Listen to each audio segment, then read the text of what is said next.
Hi, I'm Christy from Riley Family Farms. Today we're going to make our favorite chicken pot pie. This is always a crowd pleaser. I grew up eating this as a child.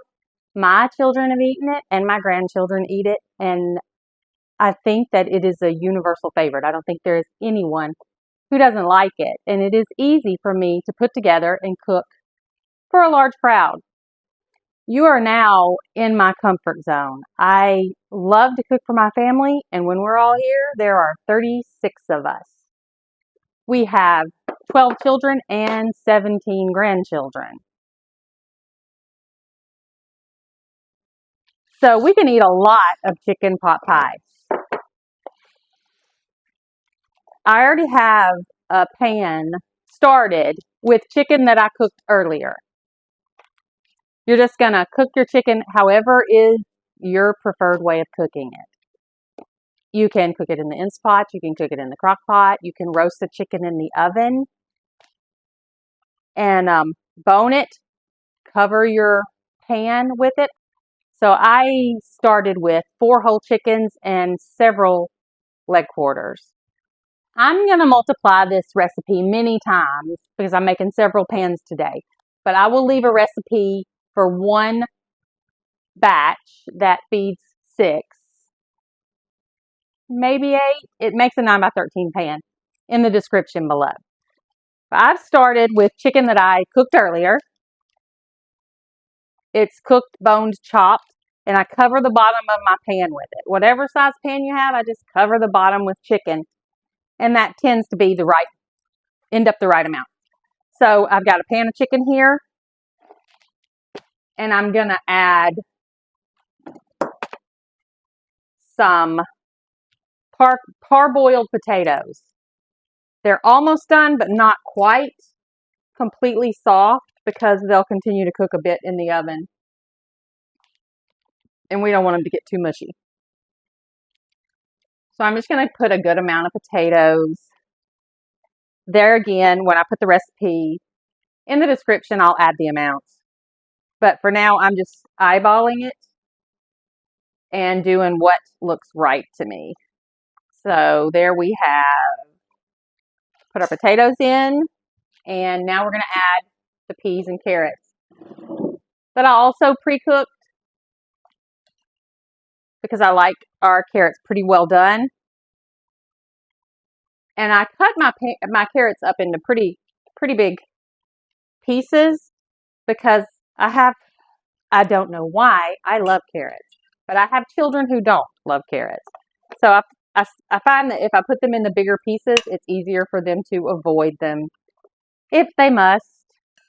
There again with the peas, where just to my taste, it would have a lot more peas in it. So there we are. We have a good covering of potatoes, carrots, and peas. So next we will saute some onions and celery and garlic. We're going to saute our onions, celery, and garlic in butter until the onions are becoming translucent and the celery starts to soften. What we're basically doing here with our vegetables and our sauce is replacing the canned cream soup and canned vegetables in the original recipe from my childhood. You can certainly still use canned vegetables, and I will give that option in the recipe below. Now that our vegetables are ready, we will push them to the side of the pan and add butter to start our roux. A roux is equal parts flour and fat, and I'm going to be using butter and olive oil in mine. Once you've melted your fats, stir in your flour and cook for 2 to 3 minutes to get the raw taste out of the flour.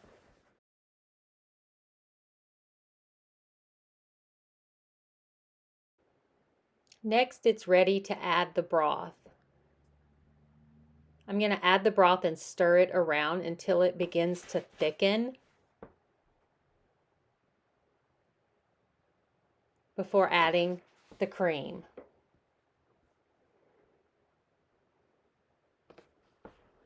And this is basically our homemade cream of chicken soup.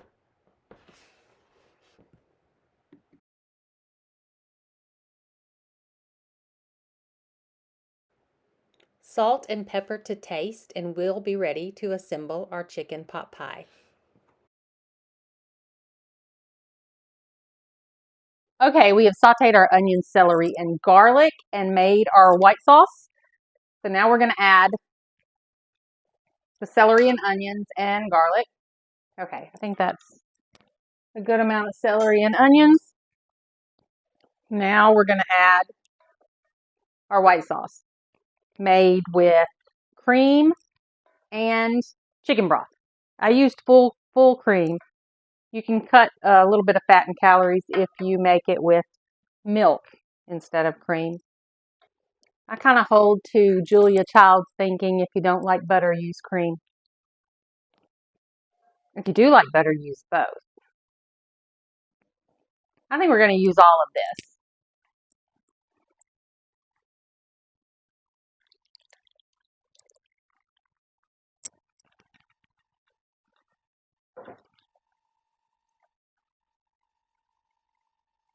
This is my 12-inch cast iron skillet. Very heavy and unwieldy,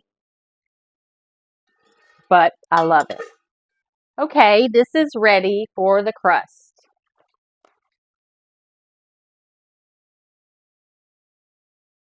This is where the magic happens.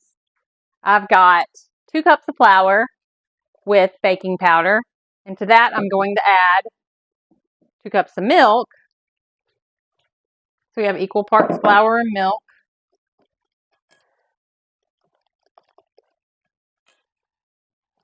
This is like a batter crust, kind of like a cobbler has. You don't want to overstir it.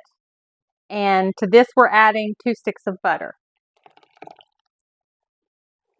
So the basic recipe for this crust is easy to remember. It is 1 cup of flour, 1 cup of milk, 1 stick of butter with baking powder. The amounts will be in the recipe. Okay. Now we're just going to pour this on.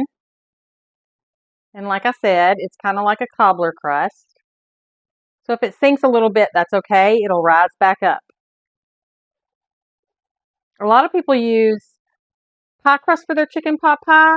I don't know where my mother got this recipe, but this is how we always ate it when I was a child. And everyone loves it, especially kids. Okay, we're going to pop this in the oven, and in 45 minutes, we'll see what it looks like. It looks like all the comforts of Mama's kitchen wrapped up in a golden buttery crust. Candle right there.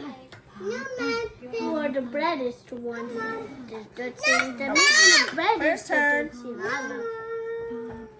I like all of it. Maybe you might want to let it cook for a minute. There you go. I need the spoon. All right, Serena. Oh, you want to serve your own?